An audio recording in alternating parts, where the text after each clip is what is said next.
En quoi l'alimentation est un enjeu mondial? Alors c'est une expression qui pourrait paraître peut-être un peu provocatrice, dithyrambique, extravagante, et pas du tout. Au contraire, notre alimentation et la façon dont on décide aujourd'hui voilà, de s'alimenter, de gérer les cultures, l'élevage, va avoir des conséquences sur le long terme, à l'échelle collective bien entendu. Et je dirais que c'est un sujet qui est passionnant, qui est multifactoriel, et c'est une vidéo qui pourrait durer des heures si on devait développer chacun des termes. Mais bon, des enjeux liés à cet aspect alimentaire. On pourrait parler d'enjeux socio-économiques, démographiques, environnementaux, nutritionnels. Donc tout ça, bien sûr, je dirais, dépend aussi de la façon dont on décide de mener nos politiques de santé, nos politiques de production agroalimentaire sur le long terme. Et quand on parle d'enjeux mondiaux, on va bien sûr parler de l'effet de l'alimentation sur notre santé à l'échelle individuelle, mais aussi des conséquences à l'échelle collective. Et on pourrait citer un grand nombre d'exemples, et notamment l'obésité, puisqu'effectivement on parle de plus en plus de cette obésité, et la prévalence a augmenté donc de 100% en l'espace de 30 ans.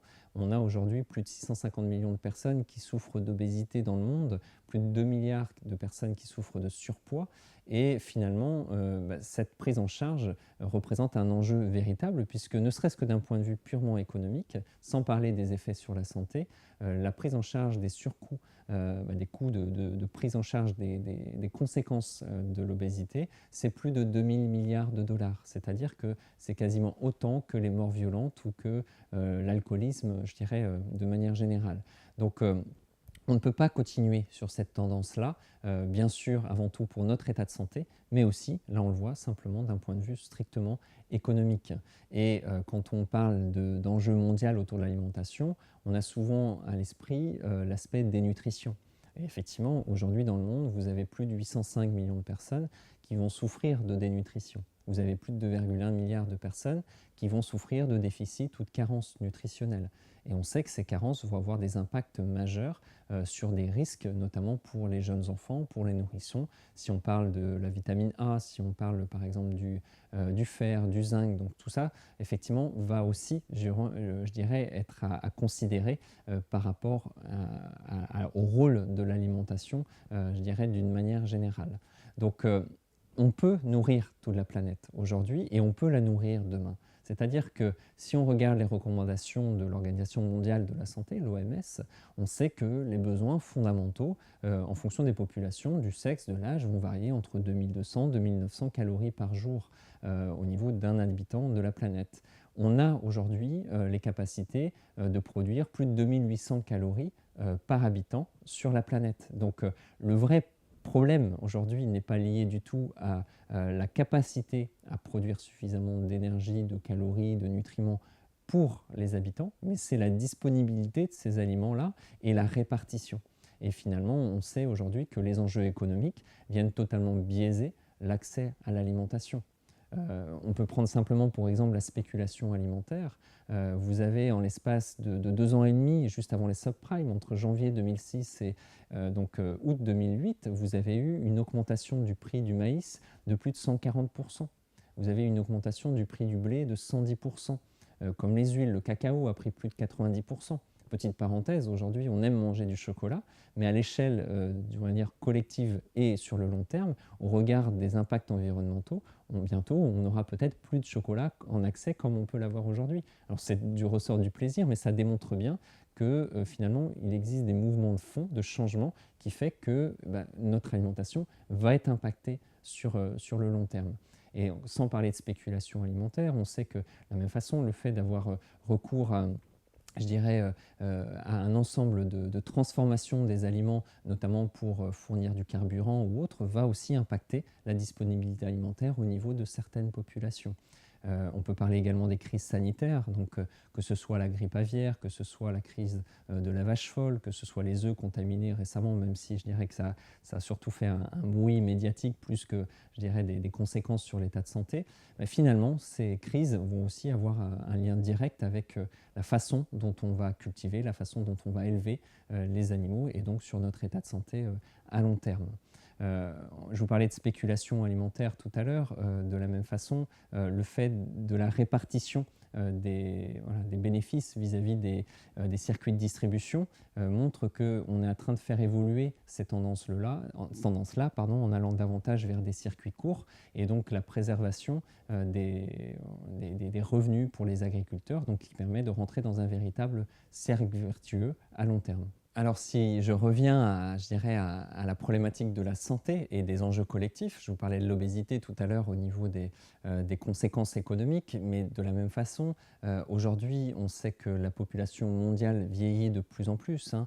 On est aujourd'hui sur une population de plus de 65 ans à environ 500 millions, un peu plus, et on estime justement d'ici 2050 plus d'1,5 milliard de personnes qui auront plus de 65 ans.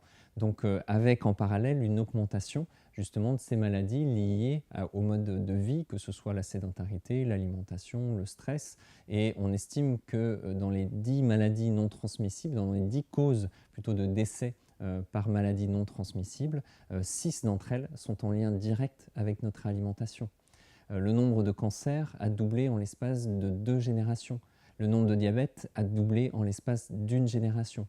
Ça sera la 7e cause de décès, je dirais d'ici 2030, selon les prévisions, si on reste dans les mêmes tendances. Et on a tendance à aggraver encore justement cette évolution. On estime que le risque de décès va être multiplié par 2, simplement par rapport à cette pathologie. Donc ça veut dire que derrière, l'ensemble du système de prise en charge va être remis en question. Donc on voit, encore une fois, de manière très concrète que ce qu'on décide de mener à travers notre mode de vie va avoir une influence sur le long terme. Alors au-delà de la notion de maladie ou de facteur de risque, je dirais un levier qui aujourd'hui est de plus en plus considéré et sur lequel on peut agir au niveau de nos choix alimentaires, c'est notre consommation de protéines animales et de viande. Et c'est vrai qu'on a cette tendance qu'on appelle flexitarienne. Alors c'est un terme un petit peu nouveau, on va dire, peut-être pour certains d'entre vous. Flexitarien, c'est un terme assez généraliste qui signifie que vous allez diminuer votre consommation de viande et de protéines animales par rapport à vos habitudes. Donc il n'y a pas de logique concrète de rapport, de diminution ou quoi que ce soit. C'est vraiment plus un état d'esprit à vouloir réduire sa consommation de viande. Et effectivement, notamment dans les pays occidentaux, on est dans une nouvelle révolution alimentaire où on va avoir des apports en viande, donc en protéines animales, qui vont diminuer par rapport à nos habitudes au cours des années précédentes. Vous avez une étude qui a été menée en 2015, par exemple, qui montrait qu'en France, vous aviez plus de 56% des Français qui ont diminué leur consommation de viande au cours de l'année. Donc ce qui est véritablement une tendance de fond. Pour autant, à l'échelle mondiale, on estime que la consommation de viande a été doublée en l'espace de 50 ans et elle pourra augmenter encore de 70% d'ici 2050. Et on sait que c'est bien sûr un enjeu environnemental très important. J'y reviendrai à travers quelques exemples de chiffres, mais c'est beaucoup, je dirais, lié à cette démographie en pleine évolution, notamment au niveau des pays de l'Asie, au niveau des pays d'Amérique latine. Et par exemple, on sait que le cheptel de poulet et le cheptel de porc en Asie va doubler tous les 10 ans. Donc ça veut dire qu'on aura forcément des répercussions au niveau environnemental.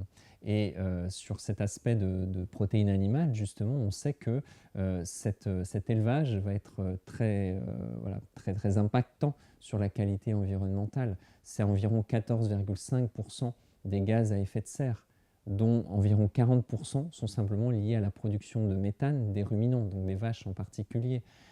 Environ 30% des terres sont consacrées à l'élevage. On estime qu'il y a à peu près 8 à 15% de l'eau au niveau mondial qui va être utilisée pour l'élevage. Donc effectivement, ce sont des chiffres très importants qui mettent en évidence qu'on a vraiment, je dirais, tout intérêt à diminuer notre consommation de viande à l'échelle mondiale pour préserver notre état de santé au niveau de la planète, ou plutôt l'état de l'environnement d'une manière générale.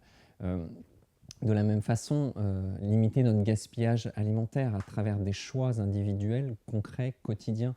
26% de la production mondiale d'aliments est gaspillée chaque année.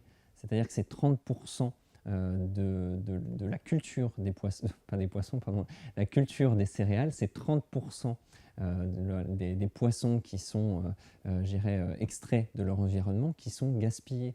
c'est plus de 20% des produits laitiers et de la viande, justement.